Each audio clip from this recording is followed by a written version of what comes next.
Bloomberg Audio Studios. Podcasts, radio, news. This is Bloomberg Businessweek with Cheryl Massar and Tim Stenovec on Bloomberg Radio. The market chaos unleashed by Donald Trump's trade war continued for a third day as stocks, bonds, and commodities all swung wildly, buffeted by both fears of a recession and speculation the financial damage will drive him to change course. Let's bring in Cheryl Smith. She's an economist and portfolio manager at Trillium. Cheryl, good to have you with us. The market pain, if you're long this market that we've seen, has been caused by concern around tariff policy. I think many people would argue this is self-inflicted. Do you think this continues, or do you think that the president will change course? I think that this chaos that we're seeing is going to continue.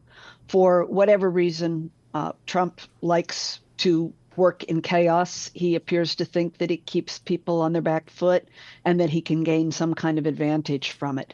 So the tariff policy really couldn't have been constructed more perfectly to create tariff. He puts them on, he takes them off, he puts them on, he takes them off. And then there was a false rumor today that he was going to delay them by 90 days, where we got that 7% intraday swing in the S&P 500.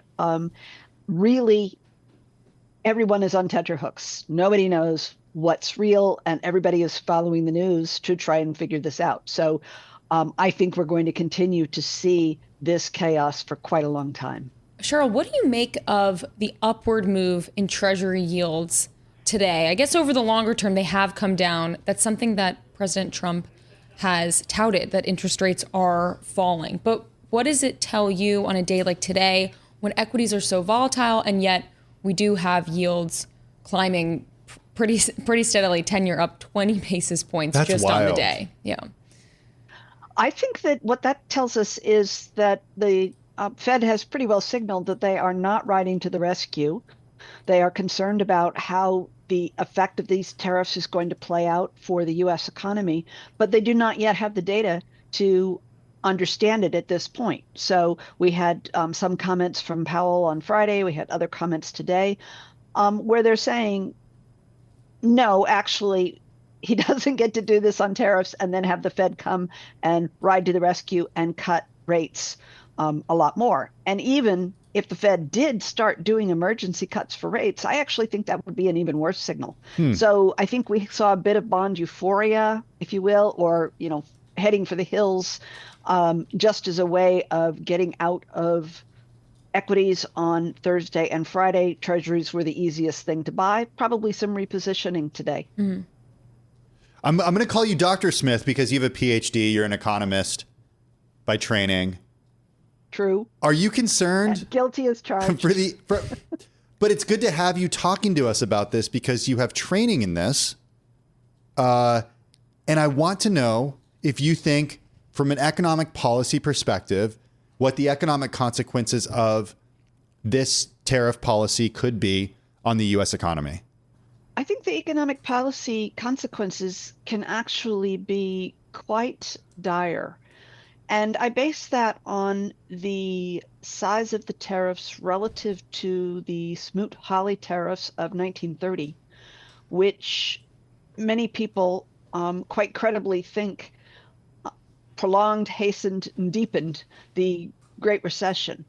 And they set off, as we are seeing set off now, a round of competitive they called them beggar thy neighbor policies of tariffs going one country, another country retaliating, and so forth, building up in the way that you're looking at China right now, with the United States putting on successive tariffs, China coming back and saying, well, they're going to restrict things, and Trump coming out today and saying, well, in that case, I'm going to raise you another 50 basis points. This is very destructive. And we have trade works under the economic concept is called comparative advantage, that we really do better if each country does the things that it is best suited for by geography, by natural resources, by training of people to produce and then trade. So things are made most cheaply. We've seen a tremendous expansion of trade in the 20th and 21st century because of the fall in transportation costs that we've experienced. So we have a lot more trade going on now than we had in the 1930s when the Smoot-Hawley tariffs were put on. So I think this is really going to be a very, very difficult period of transition.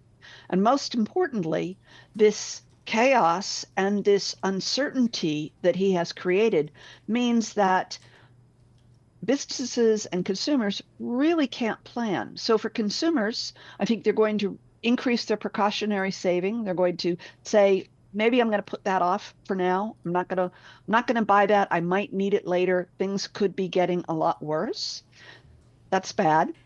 On the investment side, companies have no idea what they should do in terms of organizing their production. Now, if the production they're organizing were, let's say, a pizza parlor, it's easy enough. Do you buy a pizza oven or do you not buy a pizza oven? We're not talking pizza parlors. We're talking semiconductor factories. We're talking steel mills. We're talking major production plants. And any company has to look at this and say, how do I possibly make a decision about what the tariffs are going to be when I'm through making that investment, whether that is a year, 2 years, or 7 years down the way.